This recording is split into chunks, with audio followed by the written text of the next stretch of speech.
मेरे प्यारे देशवासियों, नमस्कार।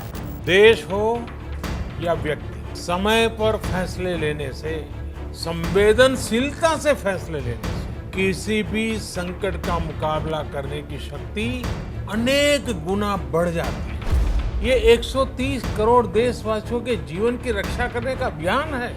इस दौरान 9 करोड़ से अधिक किसानों के बैंक खातों में 18,000 करोड़ रुपए जमा हुए हैं। 80 करोड़ से ज्यादा लोगों को 3 महीने का राशन मुफ्त दिया गया। प्रधानमंत्री गरीब कल्याण अन्न योजना का विस्तार अब दिवाली और छठ पूजा तक कर दिया जाएगा।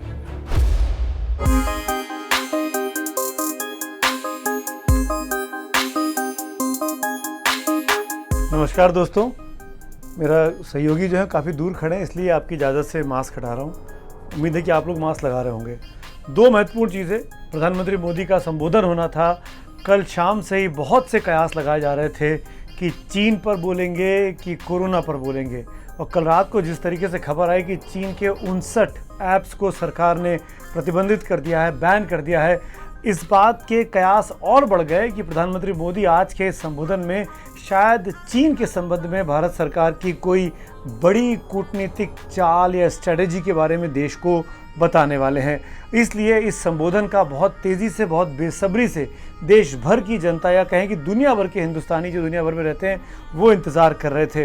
हालांकि कोरोना पर उनका पूरा फोकस रहा, चीन पर नहीं बोला। और मुझे ये इसलिए लगता है, मैं इसलिए कह सकता हूँ कि क्योंकि चीन के संबंध में जो सरकार कर रही है वो तो बताती जा रही है, चाहे वो कमांडर लेवल की बातचीत हो रही हो, चाहे सैनिकों को खुली छूट देने की बात हो रही हो, चाहे चीन के ऊपर आर्थिक प्रतिबंध के तौर पर, पहले आर्थिक आघात के तौर पर जिस तरीके से बैन लगाया गया 59 कंपनियों में, जिसमें यूसी ब्राउज़र है, जिसमें टिकटॉक जैसी बड़ी कंपनियां हैं, ये तो सरकार ने कर दिया था। तो अब इस पर और क्या नया करते, इसीलिए चीन की बात पीछे रह गई। और आज का पूरा संबोधन जो था बहुत छोटा लेकिन बहुत काम का था। वो पूरा का पूरा गरीबों के लिए था। अब पूरे भारत के लिए एक राशन कार्ड की व्यवस्था भी हो रही है, यानी एक राष्ट्र एक ration card, one nation one ration card. इसका सबसे बड़ा लाभ उन गरीब साथियों को मिलेगा जो रोजगार या दूसरी आवश्यकताओं के लिए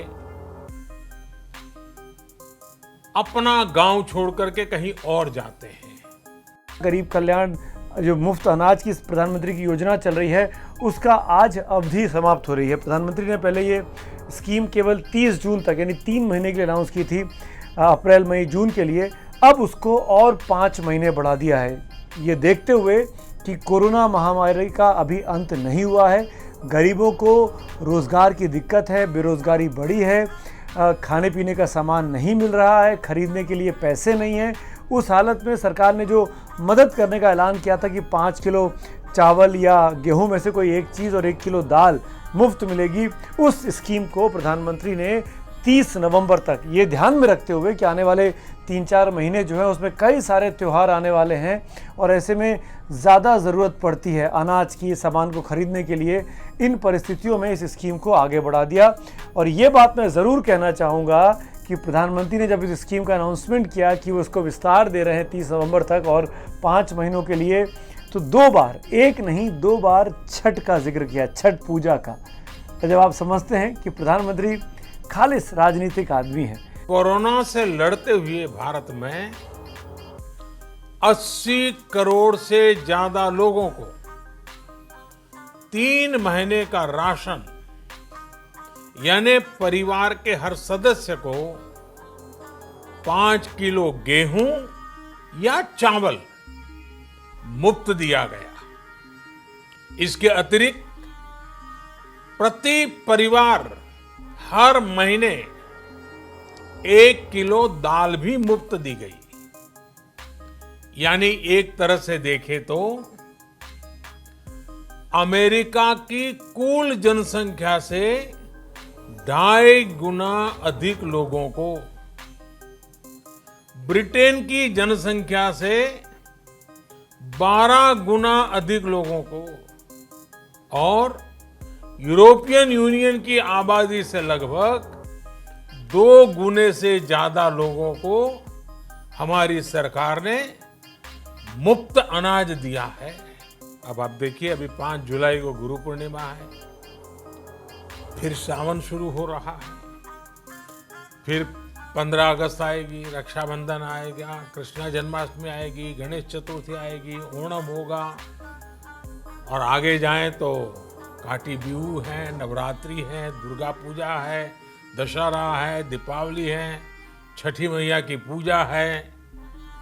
त्योहारों का ये समय जरूरतें भी बढ़ाता है, खर्च भी बढ़ाता है। इन सभी बातों को ध्यान में रखते हुए ये फैसला लिया गया है कि प्रधानमंत्री गरीब कल्याण अन्न योजना का विस्तार अब दिवाली और छठ पूजा तक, यानी नवंबर महीने के आखिर तक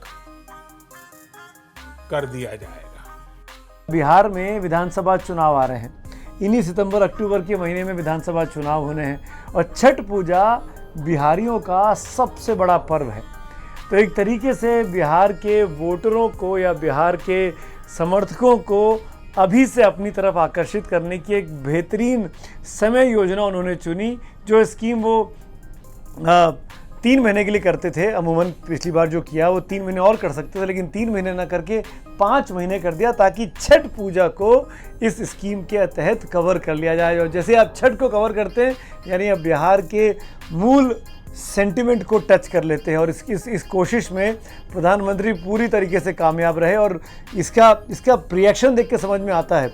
राहुल गांधी का जो ट्वीट आया तुरंत बाद प्रधानमंत्री का भाषण जैसे ही समाप्त हुआ, उन्होंने एक मशहूर शेर का जिक्र किया अपने ट्वीट में। नाम किसी का नहीं लिखा है, आपने भी वो शेर सुना होगा कि तू इधर उधर की बात ना कर, ये बता कि काफिला कैसे लुटा, मुझे रहजनों से गिला नहीं पर तेरी रहबरी का सवाल है। तो राहुल गांधी अभी यही पूछ रहे हैं कि तू इधर उधर की बात मत कर भाई, तू ये बता कि इतनी दिक्कत क्यों हो रही है। पर मैं माननीय राहुल गांधी को बताना चाहता हूं कि उनकी माताजी और कांग्रेस की अध्यक्ष सोनिया गांधी ने कुछ दिनों पहले प्रधानमंत्री को चिट्ठी लिखकर इसी तरीके की मुफ्त अनाज देने की स्कीम को सितंबर तक बढ़ाने की मांग की थी। तो जब सोनिया गांधी मांग करती हैं प्रधानमंत्री के लिए कि मुफ्त अनाज की स्कीम को आगे बढ़ाया जाए, गरीबों की मदद की जाए, तो वो काफिला लुटता नहीं है, तब इधर उधर की बात नहीं होती है। प्रधानमंत्री सितंबर की बजाय नवंबर तक स्कीम को बढ़ा देते हैं और गरीबों की मदद करने की घोषणा करते हैं। तो राहुल गांधी का ये ट्वीट सामने आता है। ये समझ में आता है कि राहुल गांधी की जो टीम है, क्योंकि ये शेर राहुल गांधी ने लिखा हो, ये सोच के थोड़ा सा अजीब सा लगता है कि राहुल गांधी शेर वेर पढ़ने के आदी है नहीं, उनके मुँह से कभी सुना नहीं है। तो उनकी जो IT की टीम होगी, उनकी जो सोशल मीडिया की टीम होगी, उनकी तरफ से ये शेर आया होगा। तो कुल मिलाकर मुझे ऐसा लगता है कि राहुल गांधी ने ये ट्वीट कर प्रधानमंत्री पर कम निशाना साधा है, उल्टा अपने कांग्रेस पार्टी की अध्यक्षा पर ज़्यादा निशाना साध लिया है। इसके साथ साथ एक चीज़ और, क्योंकि सरकार के खजाने पे, जैसा कि प्रधानमंत्री ने बताया, 80 करोड़ लोगों को मुफ्त अनाज मिलेगा। ये अब तक की सबसे बड़ी मुफ्त राशन की स्कीम है। किसी भी देश में, दुनिया के किसी भी देश में इतनी बड़ी स्कीम इस कोरोना के काल में नहीं दी गई है। साथियों, आज गरीब को, जरूरतमंद को सरकार अगर मुफ्त अनाज दे पा रही है तो इसका श्रेय प्रमुख रूप से 2 वर्गों को जाता है।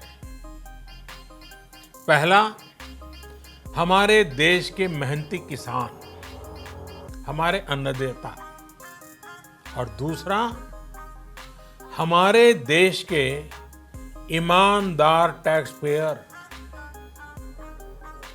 आपका परिश्रम, आपका समर्पण ही जिसकी वजह से देश ये मदद कर पा रहा है।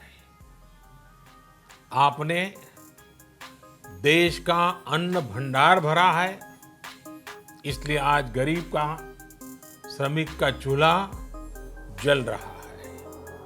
आपने ईमानदारी से टैक्स भरा है, अपना दायित्व निभाया है, इसलिए आज देश का गरीब इतने बड़े संकट से मुकाबला कर पा रहा है। मैं आज हर गरीब के साथ ही देश के हर किसान, हर टैक्स पेयर का हृदय से बहुत बहुत अभिनंदन करता हूं, उन्हें नमन करता हूं। करीब करीब अगर मैं 3 महीने पहले की और अब के 5 महीने मिला लूँ, इन्हें 8 महीने के इस फेज को जोड़ लूँ तो सरकारी खजाने पर 1.5 लाख करोड़ का खर्चा आ रहा है। 1.5 लाख करोड़, आप समझते हैं। और प्रधानमंत्री ने गिनाया कि अमेरिका की पॉपुलेशन से 12 गुना ज़्यादा, ब्रिटेन की यूरोपियन यूनियन की पॉपुलेशन का दुगना, इतने लोगों की मदद भारत सरकार इस स्कीम के तहत कर रही है। जो उम्मीद थी कि इस आज के उद्बोधन में, क्योंकि छठा उद्बोधन था प्राइम मिनिस्टर का कोरोना काल में, ये माना जा रहा था कि कोई और बड़ी घोषणा करेंगे, कोई और बड़ी रियायत दे सकते हैं। बहुत से लोग चीन को लेकर भी अटकल लगा रहे थे कि चीन के संबंध में प्रधानमंत्री कुछ कर सकते हैं, तो वो सब तो नहीं हुआ। लेकिन जो हुआ वो एक गरीब हिंदुस्तानी के लिए, एक मजबूर हिंदुस्तानी के लिए, एक परेशान हिंदुस्तानी के लिए बहुत बेहतरीन हुआ। क्योंकि अभी तक कोरोना का अंत कहाँ है, वैक्सीनेशन कहाँ है, ये नहीं दिखाई दे रहा है। हो सकता है कि ये स्कीम प्रधानमंत्री को ने इसीलिए एंटिसिपेट करते हुए 3 महीने न बढ़ाकर 5 महीने के लिए बढ़ाई है, इस उम्मीद में कि शायद नवंबर तक कोई ना कोई इलाज, कोई ना कोई टीका, कोई ना कोई तोड़ कोरोना का निकल जाएगा। और इसीलिए प्रधानमंत्री ने बार बार अपने इस उद्बोधन में शुरुआत में भी कहा कि आखिर में भी कहा कि लापरवाही बरतने, लोग बाग लापरवाही बरत रहे हैं, लापरवाही नहीं बरतनी है। भले ही हम अनलॉक फेज़ 2 में आ गए हैं, लेकिन अभी भी मास्क पहनना है।